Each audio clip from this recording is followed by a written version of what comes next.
والذين لا يدعون مع الله إلها آخر ولا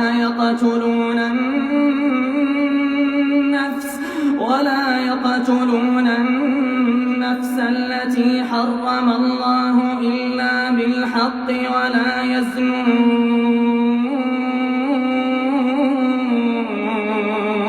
ولا يزنون ومن يفعل ذلك يلقى أثاما يضاعف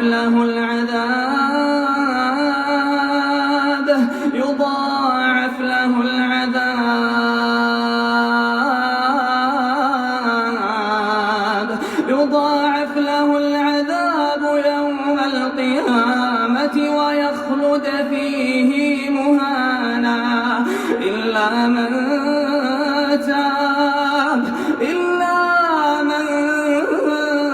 تاب وآمن وعمل عملا صالحا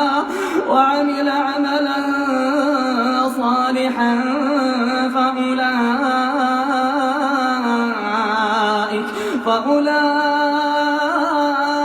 يبدل الله سيئاتهم حسنات